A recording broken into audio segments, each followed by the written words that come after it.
Hello everyone, Aileen Gallagher here. Today I want to answer the question, what exactly is self-sabotaging behaviour, and particularly in relation to our professional and our business lives?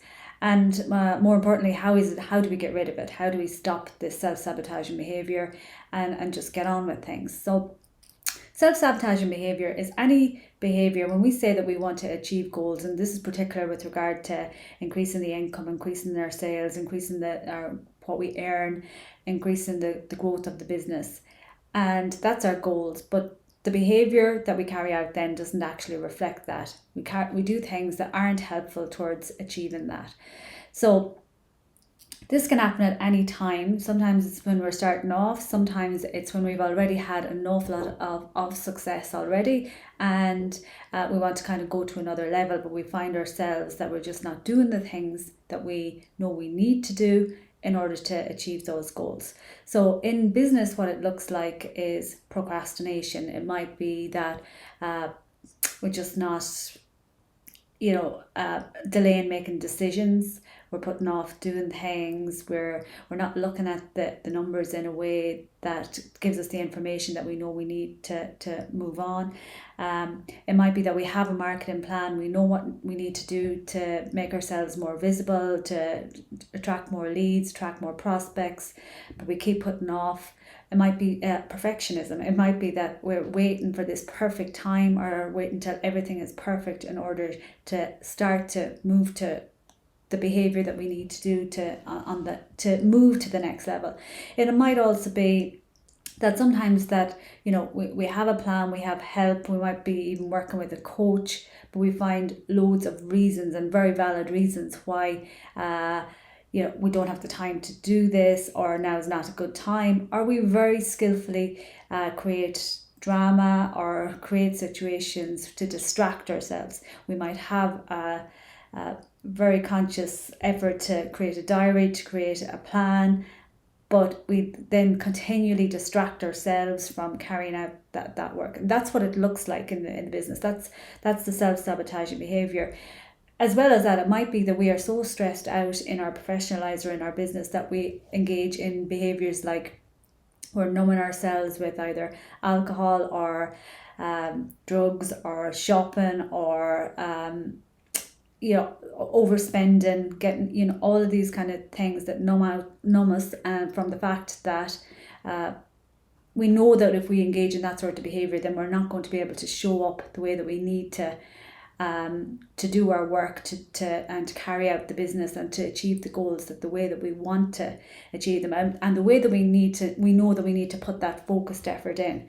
So basically we can go round in circles in this self-sabotaging behaviour. It's leading to we have this feelings of self-doubt, and just making very valid excuses and reasons why we can't actually get focused and do the things that we need to do. If we have a team, it might look like you're not dealing with poor performance, you're not holding the team accountable, you're avoiding actually having conversations that you need to have in order to move the business forward.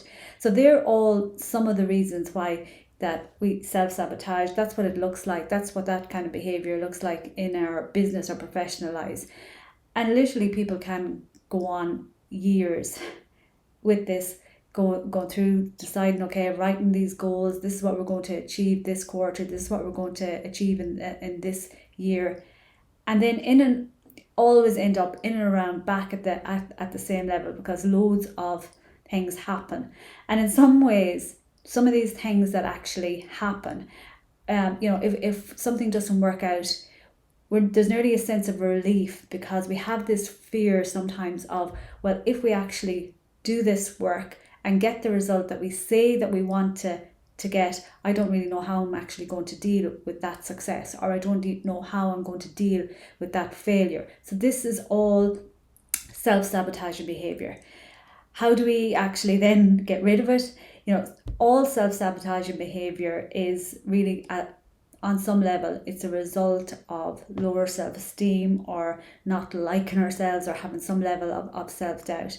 So oftentimes that we can be trying to resolve it, with plans and with spreadsheets and with external help sometimes, or all those things.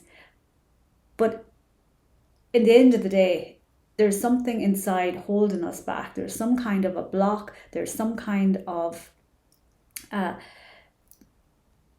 feeling of self-doubt, or a feeling that we're not good enough, or that we don't have the competence, or we don't have the education. There's something inside that is stopping us, even though we want these goals. We say that we want these to achieve, whether it's a certain level of income, or a certain level of sales, or a certain type of lifestyle or time, or whatever that it might be. We say that we want to, but on some level we feel that we don't deserve it, that we're not worthy of it. So it has to be solved at that level. If this is something that keeps recurring in our business and in our lives, we need to actually go in at the subconscious level to help to resolve this.